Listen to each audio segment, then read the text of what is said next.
Hey guys, welcome to Quinian's Budget Crafts. And as you can probably tell by my voice, I am not Quinian. And I don't have a fancy, cool internet name, so you can just call me Kimberly. Because, well, that's my name. Anyway, I am Quinian's wife, and I am doing a YouTube channel takeover. And today I'm going to do a little show and tell. And the reason I am doing a show and tell is because I helped make this beautiful masterpiece in front of me and you, and I wanted to show it off to everybody because, well, I felt like it. Anyway, do you happen to know what movie this beautiful, amazing, spectacular piece of artwork is from? I'll give you a minute to think about it. Now, if you do know, then you rock and we can totally be friends. And if you don't know, you suck and I don't like you. I'm just joking. Totally joking. Anyway, I will give you a clue if you do not know. It is from one of the best, if not the best, Halloween-related movies in history. Still don't know? Then seriously, you need to go watch this because it is literally on TV all the time right now. Anyways, it is from the wonderful 1993 movie Hocus Pocus. Again, if you have not watched this, totally go watch it. Anyway, so 2 years ago when Quinian first started doing this channel, I had challenged him, okay, let's have you make the Hocus Pocus house, also known as the Sanderson sister house.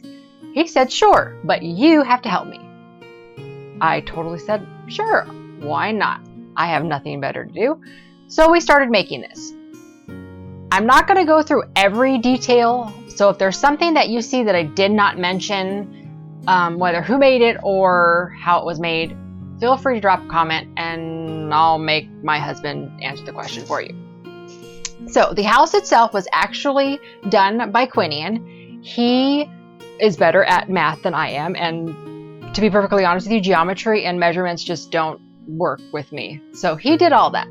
He was more of the structural person when it came to this, whereas I was more of the artistic person. I did all the painting for the house. I also did the windows, the tree, the railings for the stairs, the door. I think that's pretty much it. Quinian did the actual structure. He did the wonderful windmill. He did the lake. He did the stairs because, again, math and me don't mix. So the actual house itself in the movie does not have any views of this side of the house or the back side of the house. So we kind of had to just make it up. But overall, I think we did pretty good. So now I'm going to go ahead and start from the bottom and work the way up just to go over a quick little overview of everything. So this house is in fact made of either foam, trash, or clay, or things that we found from outside. So the bottom, I actually did the foundation. This is made of foam. And before Quinian had all those cool little nifty rollers that you use for foam, which he didn't when I did this, which would have been a lot helpful. I actually did that myself.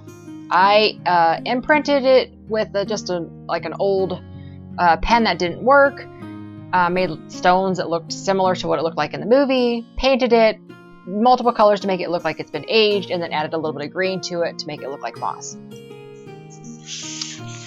So the other side of this is the windmill and the little river thingy. The river itself is actually made of epoxy. I think he used multiple different colors to actually get the shade of blue that's in this. I don't remember. That would be something you have to ask him. He also did something really nifty to make it look like it was moving, which I don't know if you can actually see that in the camera or not. But that's, again, something that you're going to have to ask him because I have no clue. The windmill itself is actually made out of trash. I don't remember which trash it was, but I do remember that this little thing here, whatever that thing's called, was made from an old paintbrush. So one of the things that I am particularly proud of, because everybody says when they see this, that it looks like the windows actually, or it's actually like there's light on the inside of the house, and that's because of the windows. Now the windows themselves actually got me and Quinian into a pretty big argument because I insisted that they had to be this way, and he insisted you don't really need to do that. There's different ways that you can do that. Well, as you can tell, I got my way, and we did it this way. So it's just foam pieces around the side, cut out in different, I think they're all the same shape. No, these ones are a little smaller, and various different shapes. Now, you can't really tell from here, but there's actually plastic that has Sharpie markers on it that matches the shapes of the windows from the movie. And I just did that with, like I said, with a Sharpie, and I'm pretty sure that the plastic itself is strawberry packaging. So again, trash. But the actual coloring behind it is canvas paper that I did using different colors of yellow and red and orange, obviously, to make it look like the candles inside the house, the glow from the inside was coming from candle glow.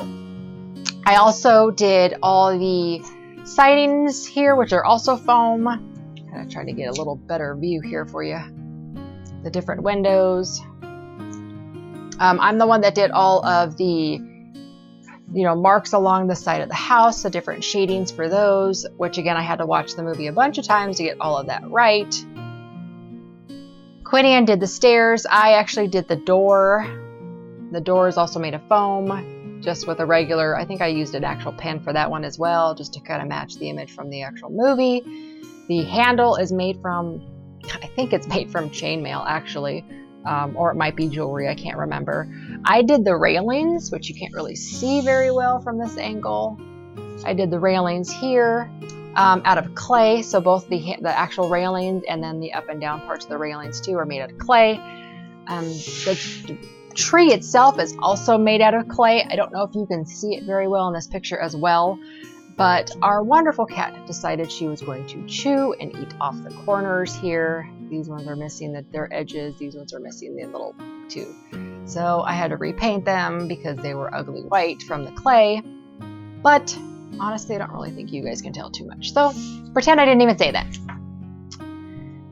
Now the tree itself, Quinian did a twisted wire skeleton for me, and then I just used, I can't even remember the type of clay that I used, but you did have to wet it, and then I had to shape it on there, and then continually wet it, and then form it, and then I used different tools and stuff that, I think I used leather tools actually, to do the different shapings and colors and stuff. Not the colors, obviously I didn't do colors that way, but I did paint it.